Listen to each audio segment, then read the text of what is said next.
sordid sluts, fags, dykes, and pimps know no bounds. They have committed acts against God and nature, acts that by their mere existence would make any decent person recoil in disgust. You want to see them, and we've got them. Every possible thing you can think of. Come on, ladies. Come right up this way. Come see Lady Divine's cavalcade. Come on.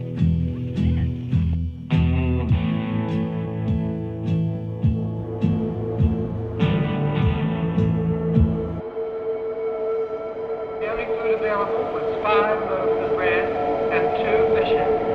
Everyone laughed when Jesus said this would be enough. What good is that for such a crowd as this, John asked. But then with one sweep of Jesus' magical hand, this mere amount was turned into a huge supply of food, enough to feed the entire crowd. The people were amazed. It's a miracle, they cried, and their conclusions were not unjust, as it became plain that there actually was enough food to feed the multitude of people that had gathered there. This great story moved me to such length that I tried to reflect on my own life and its religious connotations. Oh, St. Matthew! Oh, St. Jude! Oh, St. Cecilia! I honor you with all my heart and soul, but at the same time it is hard to bow down my head to you in prayer. My conscience is so immaculately clean that I fear I nitpick when trying to search my soul for any immoral act that I may have committed. I can only feel a sort of comradeship towards all of you. I mean, yes, I realize you have lived entirely chaste lives, but I myself have done practically the same thing since the days of my first Holy Communion. I realize that some more uneducated members of the clergy would be quick to point out that I have murdered, robbed, and whored myself almost daily, but they fail to realize the clear conscience I have done it all with.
Dawned on me, I felt it being sucked out by some unknown presence in this church.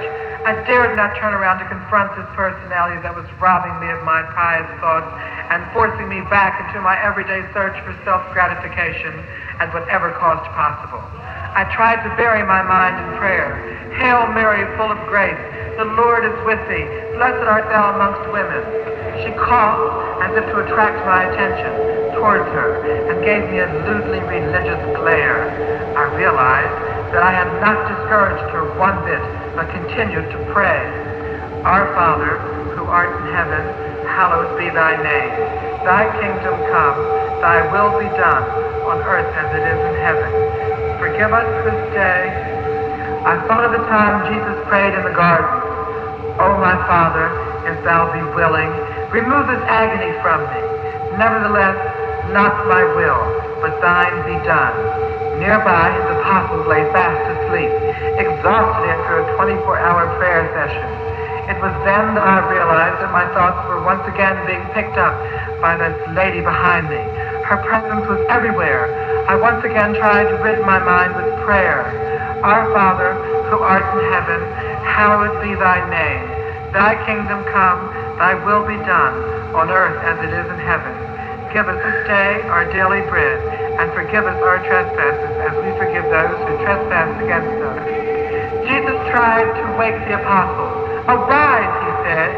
One who is about to betray me is near. But they continued to sleep, and Jesus continued to pray. O St. John, O St. Peter, O St. Bernadette, help my mind not to wander. Jesus prayed harder all the while, knowing exactly the horror that was about to befall him.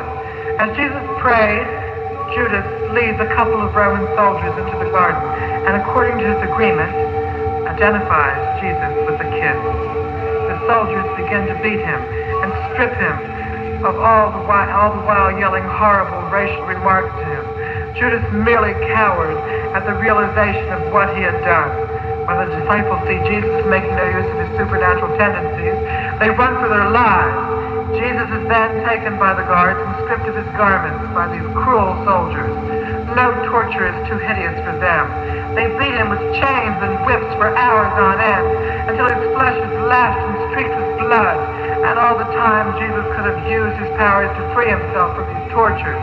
But the torture was part of the sacrifice that he gave for all men, a sacrifice that will always be remembered as long as mankind survives. O St. Ursula, O St. Philip, O St. Catherine of Siena, O St. Bernadette. My most being did. I accept it. Please, my Jesus, leg.